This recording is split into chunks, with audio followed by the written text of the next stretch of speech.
Hello bachcho, let's start the question and the question says explain why carbon exhibit tetra covalency. So let us start with our key concept. The key concept of this question is carbon. So जो हमारा carbon है वो हमें कैसे मिलता है, वो है आपका abundance. Abundance में मिलता है in the nature. ये आपका पार्ट होता है हर एक लिविंग थिंग्स का and quite a few non living things as well. ये आपका अमेजिंग है कि ये आपका एलिमेंट आपका कैसा है, इट इज सो वर्सेटाइल.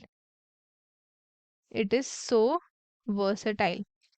जो आपकी डार्क ब्लैक कोल है वो किसकी बनी है, it is made up of carbon. And एक अपोजिट प्रॉपर्टी बताते हैं डायमंड, जो कि आपके ज्वेलरीज में यूज किया जाता है. इन दी ज्वेलर्स के पास रखा जाता है for womens and for males. जो है आपके they use it as their ornament. तो ये एक टोटली अपोजिट हो गया. एक कोल हो गया हमारा और दूसरा हो गया हमारा डायमंड, जो कि एक शाइनी है, नॉन कंबस्टिबल है. और ये आपका किसका बना है, they both are made up of carbon. एक तो हो गया हमारा कोल और एक हो गया हमारा डायमंड. ये दोनों ही एक दूसरे से बहुत ज्यादा अपोजिट हैं. सो अब हम देख सकते हैं कि कार्बन हमारा कितना ज्यादा वर्सेटाइल है. वो आपका कैसे दिख सकता है, हार्ड हो सकता है, ग्लिटरी हो सकता है, सॉफ्ट भी हो सकता है, फ्लैकी हो सकता है, it could be combustible, non combustible, and it could even look like a soccer ball. कौन था ये सॉकर बॉल वाला, तो इट वाज बकमिनिस्टर फुलरेंस. ये एक कार्बन का ही क्या है, फॉर्म है. हम एकदम, आप लोग एकदम अमेज हो जाओगे जब मैं आपको बताऊंगी कि नियरली 20% ऑफ योर बॉडी ये भी आपकी कार्बन की बनी होती है. जितने भी आपके ऑर्गेनिक सब्सटेंसेस होते हैं नेचर में, लिविंग थिंग्स, नॉन लिविंग और ऑर्गेनिक थिंग्स, ये सब आपकी कंपोज होती है ऑफ द कार्बन. इतना तो आप जान लिए कि कार्बन आपका फोर्थ मोस्ट अबंडेंट एलिमेंट है इन यूनिवर्स बाय मास.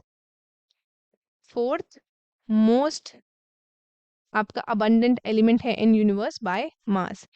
तो एंटोनी लेवोजियर आपका फर्स्ट साइंटिस्ट था जिसने लिस्ट किया था कार्बन को एज एन एलिमेंट अपनी एक टेक्स्ट बुक में. सो अब हम बात करते हैं, कार्बन को हमने प्लेस करा है कहाँ पे, उसको हमने प्लेस किया है in the second period.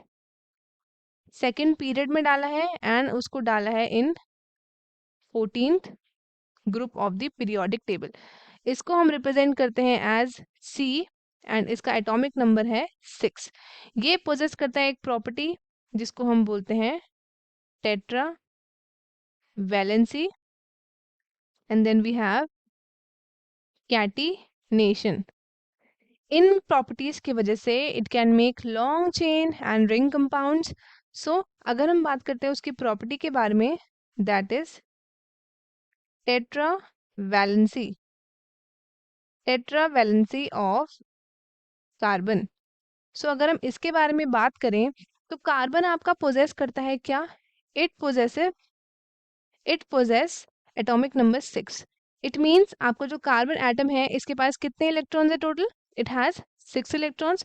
Simple way में समझे तो इसका इलेक्ट्रॉनिक कॉन्फ़िगरेशन हम कैसे लिख सकते हैं, पहली शेल में 2 इलेक्ट्रॉन्स आते हैं और फिर आपके 4 बाकी के शेल्स में आएंगे.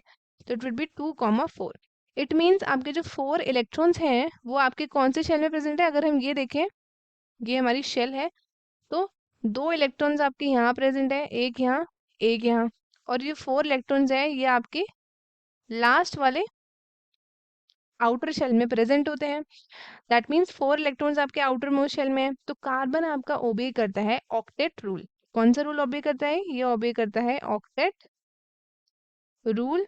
एंड ये फॉर्म करता है क्या, ये फॉर्म करता है 4 कोवैलेंट बॉन्ड अदर एटम्स के साथ, ताकि ये क्या बना सके, ये बना सके एक stable electronic configuration. Stable electronic configuration ये बना पाए. तो इसलिए जो है आपका कार्बन आपका क्या होता है, टेट्रा वैलेंट होता है.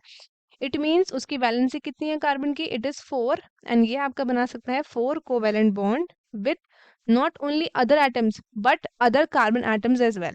सो इसलिए हम क्या बोलते हैं, ये एक यूनिक प्रॉपर्टी है कार्बन की, तो it is known as tetra valency of carbon.